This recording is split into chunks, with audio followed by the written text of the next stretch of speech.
नमस्कार मित्रों, आज हम बात करेंगे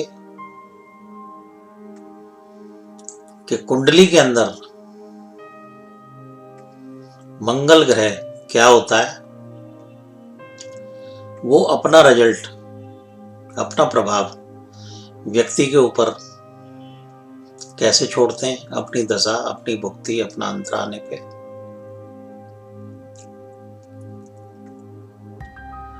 और मंगल के उपास्य देवता कौन है और मंगल की पूजा उपासना क्या करनी चाहिए। तो मित्रों, सबसे पहले हम ये जान लें कि मंगल होता क्या है। हमारे शरीर में मंगल खून का कारक है। स्त्रियों की कुंडली में मंगल रज धर्म का कारक है। चंद्रमा से मिलके, चंद्रमा की तिथियों से मिलके मंगल रज धर्म को चलाता है, जिससे सृष्टि चलती है। मित्रों, मंगल हमारे जीवन में खुशियों का कारक है, साहस का कारक है, जिम्मेदारी का कारक है। दुनियादारी कैसे चलती है और कैसे उसको निभाया जाता है, मित्रों कुंडली में यह समझ मंगल से मिलती है। मंगल कुंडली में अच्छा बैठा है या कमजोर स्थिति में बैठा है,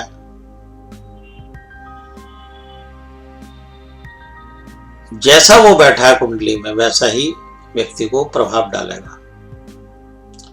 अब कुंडली में मंगल शुभ कैसे होता है? कुंडली में मंगल सूर्य, चंद्रमा, बृहस्पति के साथ हो, अपनी उच्च राशि में बैठा हो, अपनी मित्र राशि में बैठा हो, अपनी स्वराशि में बैठा हो, शुभ ग्रहों से दृष्ट हो, तो मंगल जातक को अपनी दशा भुक्ति अवधि आने में अच्छा फल देता है, अच्छा रिजल्ट देता है। इसी तरीके से मंगल बुध के साथ बैठा हो, शनि के साथ बैठा हो, राहु के साथ बैठा हो, केतु के साथ बैठा हो, अपनी नीच राशि में हो, शत्रु ग्रहों से पीड़ित हो, तो कुंडली में अपनी दशा भुक्ति आने में मंगल अशुभ फल देता है।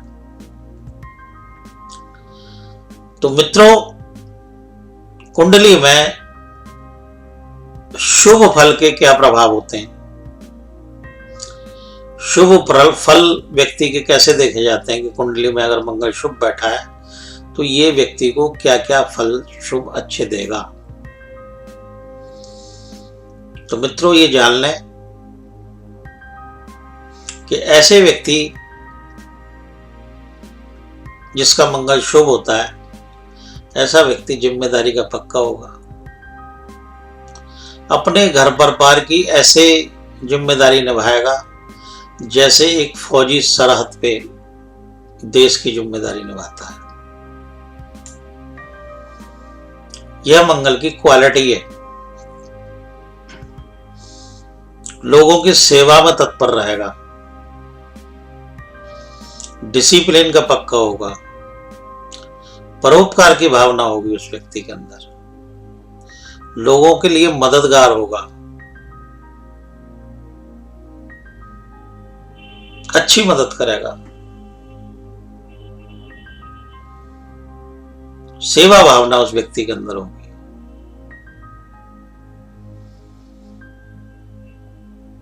तो इसीलिए मंगल के उपास्य देवता है श्री हनुमान जी। क्योंकि हनुमान जैसा गुरु ही एक व्यक्ति को सद्बुद्धि दे सकता है।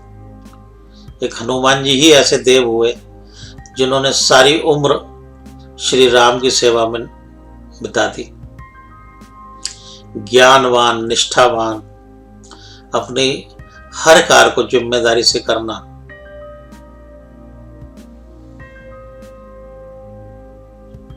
गुणवान।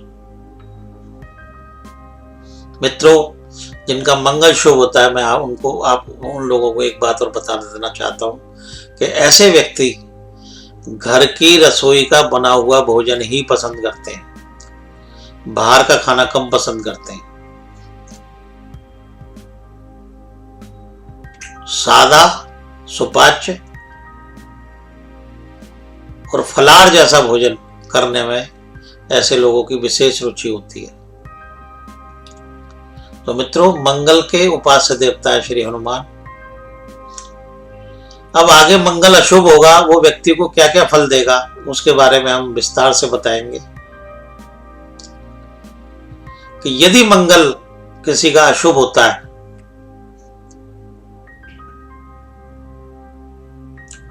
तो ऐसा व्यक्ति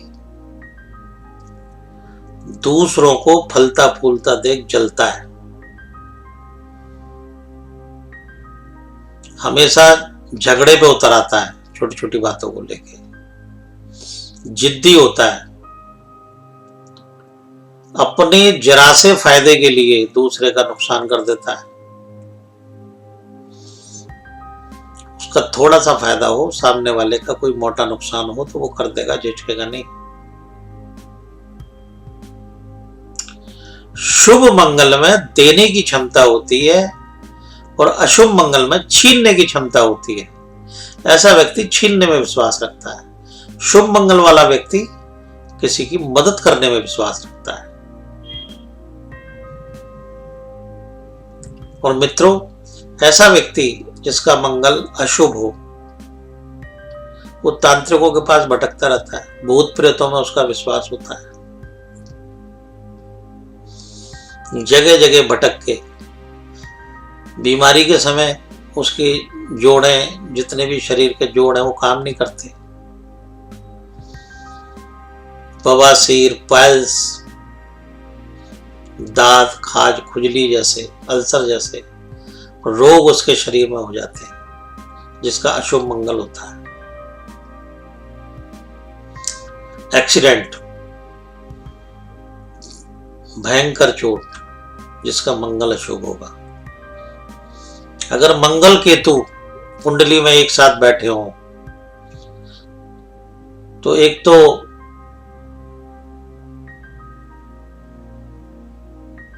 हमको जानते नहीं और ऊपर से किसी की कुछ मानते नहीं।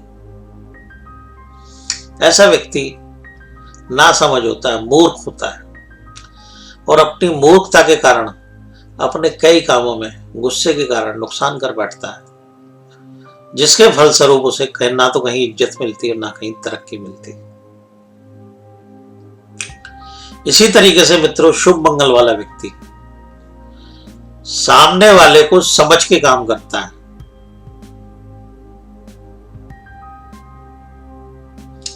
अशुभ मंगल वाला व्यक्ति होटल का खाना, उसके अंदर ये विशेष गुण होता है, होटल का खाना, बाहर का खाना ज्यादा पसंद करता है।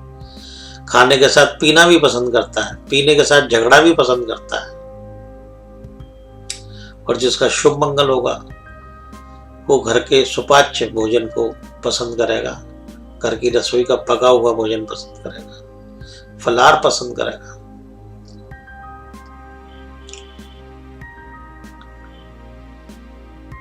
शुभ मंगल होता है नीम का पेड़। नीम के अंदर एक विशेष गुण होता है कि वो खून को साफ करता है। और अशुभ मंगल वाला होता है डेक का पेड़। डेक का पेड़ खून को खराब करता है, खून के संबंधों को खराब करता है। तो मित्रों, जिसका शुभ मंगल होगा उसके घर के आसपास कहीं नीम का पेड़ लगा होगा, और जिसका अशुभ मंगल होगा उसके घर के आसपास गंदगी जमा होगी, शमशान घाट, नाला या डेक का पेड़ लगा होगा। जिस व्यक्ति का अशुभ मंगल होता है उसके हर समय घर में कलह रहती है, परेशानी रहती है। ऐसा व्यक्ति बाहर वालों की बात ज्यादा मानता है, अपने घर वालों की कम मानता है। तो ऐसे व्यक्ति की खुशी के समय विघ्न जरूर पड़ता है उसके जीवन में, उसके जीवन में रुकावटें जरूर आती है, उसका कोई भी काम समय पर सफल नहीं होता। उसके घर में कोई ब्याह शादी या समारोह का माहौल हो तो उसमें कलह जरूर होती है। ये विशेष पहचान है अशुभ मंगल की। तो मित्रों, मैंने शुभ मंगल की भी बातें बताई और अशुभ मंगल की भी बातें बताई। तो अब कुंडली में मान लो अशुभ मंगल है तो हम क्या करें, क्या उपाय करें?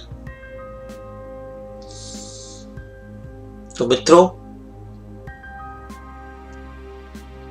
किसी व्यक्ति के घर में हमेशा कलह रहती हो, परेशानी रहती हो, मंगल अशुभ हो, तो ऐसे व्यक्तियों को घर में सुंदरकांड का पाठ कराना चाहिए, हनुमान जी की पूजा रखनी चाहिए। अगर व्यक्ति के जीवन में हनुमान जैसा गुरु प्रकट हो जाए, जिसके पास ज्ञान भी है, निष्ठा भी है, सेवा भी है, जिम्मेदारी भी है, साहस भी है,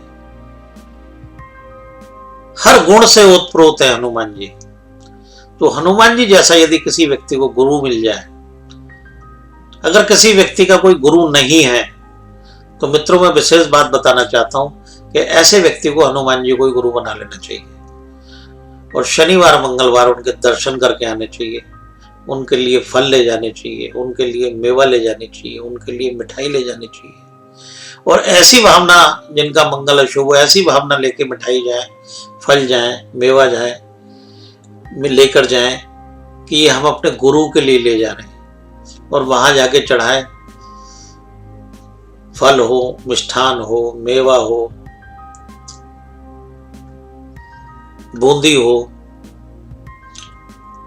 गुड़ हो, कुछ ना हो तो और गुड़ हो। तो ऐसे व्यक्ति यदि वहां जाएं तो ऐसी भावना लेकर जाएं कि हम अपने गुरु के पास जा रहे हैं, और वहां उनकी शरण में ये सब रख के और प्रार्थना करें, हे प्रभु हमारे अंदर ज्ञान दो, बुद्धि दो, सद्बुद्धि दो, संयम दो, साहस दो। तो निश्चित यदि ऐसी भावना करके कोई व्यक्ति हनुमान जी के पास जाता है तो हनुमान जी उसकी सुनते हैं। और जिस व्यक्ति का मंगल बहुत ही अशुभ हो, उस व्यक्ति को हनुमान जी को रामायण भेंट करनी चाहिए, या हनुमान जी के आगे रामायण का गान करना चाहिए, अखंड रामायण का पाठ रखाना चाहिए। तो जब ऐसा वो व्यक्ति करेगा तो निश्चित रूप से हनुमान जी उसके सुनेंगे, उसको सद्बुद्धि मिलेगी, उसको ज्ञान मिलेगा, उसको बहुत सारे गुण मिलेंगे जिससे उसके जीवन में कल्याण होगा। और मित्रों, जिनका मंगल शुभ होता है वो सेवा भाव में हमेशा तत्पर रहते हैं, और जिनका मंगल अशुभ रहता है, ये विशेष बात मैं बता रहा हूं, ऐसे व्यक्ति दूसरे की छीनने झपटने में रहते हैं, उनको दूसरे का माल हराम का नजर आता है। तो ऐसे व्यक्ति यदि हनुमान जी की शरणागत जाएंगे तो निश्चित रूप से उनके अंदर बदलाव आएगा और वो तरक्की के रास्ते पे की तरफ जाएंगे, उन्हें तरक्की मिलेगी, इज्जत भी मिलेगी। और यदि जिसका अशुभ मंगल है अपने भाइयों से, अपने खून के रिश्तेदारों से संबंध अच्छे ना रखे तो किसी का शुभ मंगल भी खराब हो जाता है। अशुभ मंगल की एक बात मैं और विशेष बताने जा रहा हूं कि व्यक्ति के अंदर सामर्थ्य होते हुए भी संतान पैदा नहीं होती। जगह जगह वो मुल्ले मौलवियों के पास भटकता रहता है, पंडितों के पास भटकता रहता है, डॉक्टरों के पास भटकता रहता है। और जिसका मंगल बहुत ज्यादा शुभ फल दे रहा हो तो कई बार संतान पैदा होकर मर भी जाती है। ऐसे व्यक्ति को संतान का सुख आसानी से नहीं मिलता। अगर किसी की स्त्री की कुंडली में मंगल बहुत ज्यादा खराब हो तो उसका वैवाहिक जीवन भी खराब होता है। इसलिए स्त्री की कुंडली में मंगल की स्थिति देखना बड़ा जरूरी होता है कि अगर किसी कारण मंगल कुंडली, स्त्री की कुंडली में मंगल अशुभ है तो उसका समय पे उपचार करा लिया जाए, उपचार कर दिया जाए। और उपचार कोई बहुत बड़ा नहीं होता। उपचार को समझो, उपचार के लिए भावना होती है। मंगल के उपास्य देवता हैं श्री हनुमान, तो हम हनुमान जी के जब शरणागत हो जाएंगे तो मंगल स्वतः ही अच्छा रिजल्ट देने लगेंगे, अच्छा फल देने लगेंगे। तो मित्रों, मंगल ग्रह के बारे में मैंने आज कुछ महत्वपूर्ण आपको जानकारी दी। मुझे उम्मीद है कि आप इसे सुनेंगे, समझेंगे, अमल में लाएंगे। और किसी का यदि मंगल खराब है तो वो श्री हनुमान जी की उपासना, पूजा पाठ करके अपने मंगल को शुभ स्थिति की ओर ले जाएंगे, शुभ बनाएंगे और अपने जीवन में अपना कल्याण करेंगे। इन्हीं शब्दों के साथ धन्यवाद। बाकी अगली वीडियो में मिलेंगे।